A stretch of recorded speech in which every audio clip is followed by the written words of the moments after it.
After more than 20 years, I finally decided to tell the world what I witnessed in 1991, which I believe was one of the biggest turning points in popular music and ultimately American society.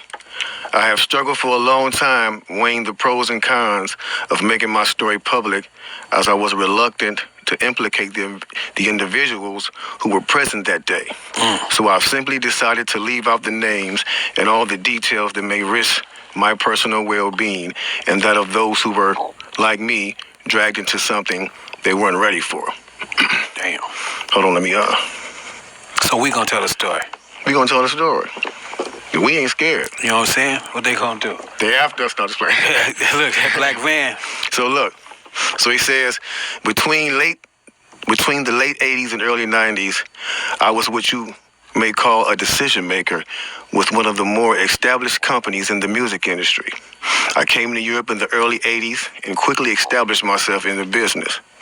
The industry was different back then, since technology and media weren't accessible to people like they are today. The industry had more control over the public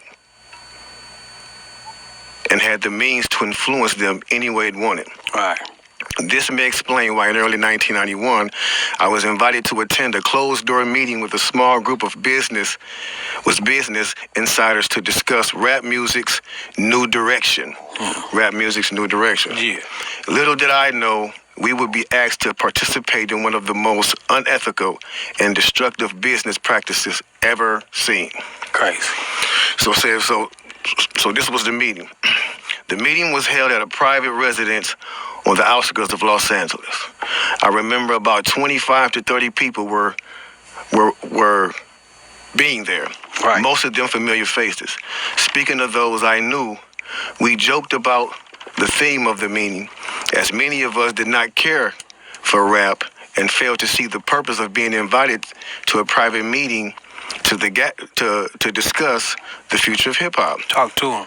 Among the attendees was a small group of unfamiliar faces who stayed to themselves and made no attempt to socialize beyond their circle. Based on their behavior and formal appearances, they didn't seem to be from our industry. Our casual chatter was interrupted when we were asked to sign the confidentiality agreement, preventing us from publicly discussing the information presented during the meeting. Needless to say, this intrigued, in some cases, disturbed many of us. The agreement was only a page long, but very clear on matters and consequences, which stated that violating the terms would result in job termination immediately. We asked several people what this meeting was about and the reason for such secrecy, but could not find anyone who had the answers for us. A few people refused to sign and walked out. Nobody stopped them. I was tempted to follow, but curiosity got the best of me. That's right. A man who was part of the unfamiliar group collected all the agreements from us. So now it's going to get to the good part because the meeting about to start. Talk to him, G. It says, quickly after the meeting began, hold on one second. Get your popcorn, y'all. Popcorn, get your pistol. No, For real, though.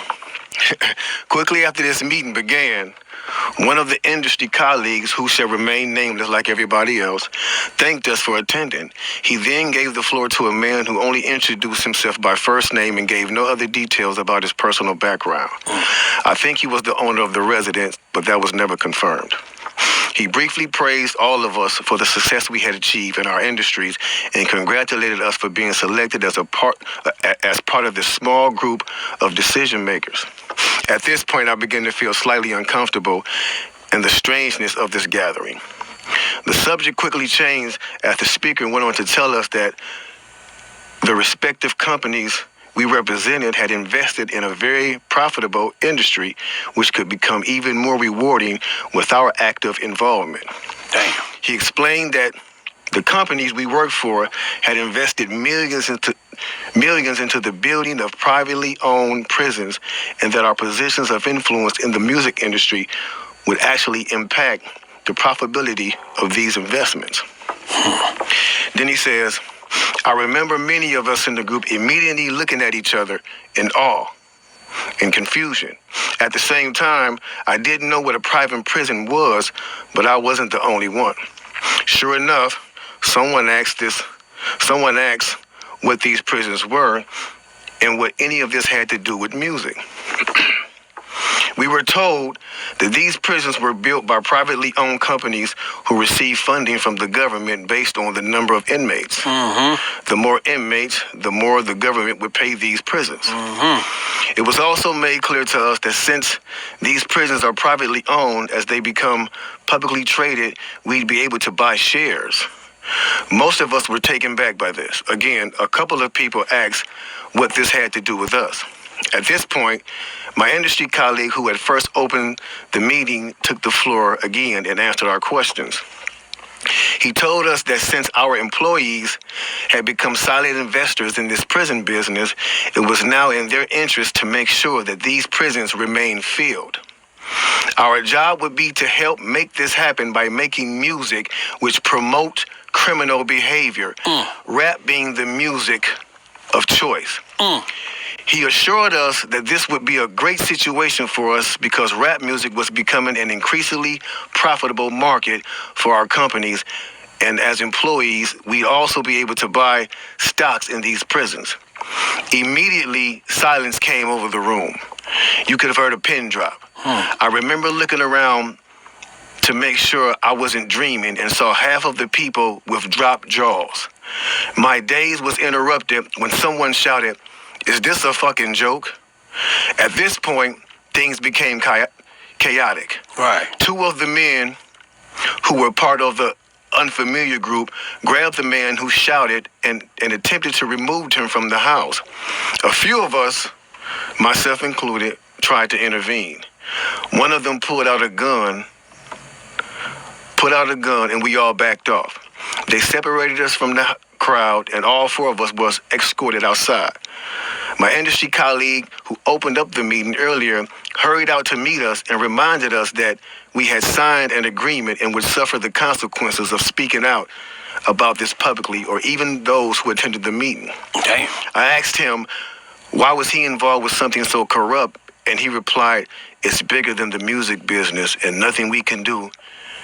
No, it's bigger than the music business and nothing we want to challenge without risking consequences." We all protested as we walked back into the house. I remember word for word the last thing he said. "It's out of my hands now. Just remember you signed an agreement." He then closed the door behind him. The men rushed us to our car and actually waited until we drove off the property. Damn. So this meeting, bro. Now that's a lot for a meeting right there. Oh yeah, definitely. You know, and this person later on, he said, you know, this person actually ended up leaving the music industry after this happened. A few years after this, he ended up leaving the music industry. Okay. And he said he just, like, you know, over the years, he just felt guilty because he said as he sat back and he watched these plans come to a reality. Over 2 decades. He sat back and was like, wow, they really pulled it off. Yeah. They really pulled this off. He was like, they were told not to sign any more political rappers, any more rappers that had messages in their music. No positivity. It was all to be gangster rap music that they promoted and put out. So if you wonder where Brand Nubians went, where Pro Righteous Teachers went, where Public Enemy went, where KRS-One went, and all sorts of groups like that was talking, even Queen Latifah and Moni Love and those, you know everybody. What I'm saying? It's a back door. Yeah, anything that was harmless, fun rap, you know, anything that had a message in it had to go. Yeah, that's why if you even notice though, we talk about that all the time. Even be brief with it, you know what I'm saying? Those charms that came out like maybe 1988, 89, the African charms, those they lasted for about 2 years and they disappeared real quick. You know what I'm saying? Yeah, definitely. Now, after reading all this, you know, it actually made me feel a few different ways. The first emotion I felt was shocked. Because I was definitely taken back by this, just knowing the level of evil that's involved by even thinking of a plan like this. You know what I'm saying? The second emotion I felt was anger. Anger because it's not enough for them to exploit our culture and make all the money off of it. Because let's keep it real, the industry has never been favorable towards the artist. Never. But they're going to go beyond the artist to get the artist to influence and lure in the consumer, which they knew at the time were mainly minorities. Yep. In other words, keep promoting gangster rap so that the youngsters will be influenced by them, which in turn will incite them to want to act like them, and it's a very good chance they'll end up in their prison. Yeah. So they're getting paid twice. They're getting paid from the artists they signing, and then they're getting paid from the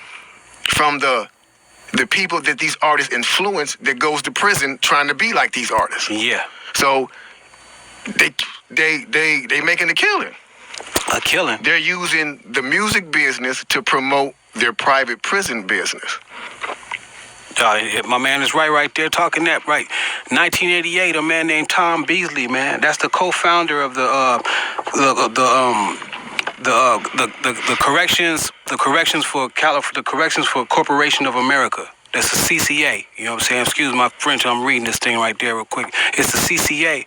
So in 1988, he founded that, and this is in straight concert with the same thing. So it's like the music business. You do what you do on your side, and over here with the correction facilities, we're gonna do on this side and now in 1970 there was 500 prisons. You know what I'm saying? Only 500 prisons in the United States.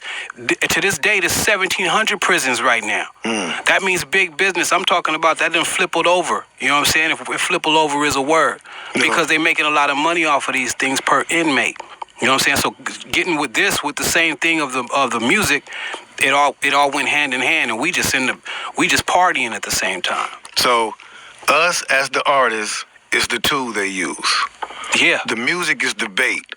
Yep. And the young consumers are the prey. It's a cold game. Cold game, bro. Cold game. Then I feel sad. Sad because everything we seem to try to create, we always seem to give it away. We're always being tricked and deceived into believing that they have our best interests at hand when clearly they never have and they never will. They never will have our best interests at hand. It's blow after blow after blow after blow. And they can't even get up.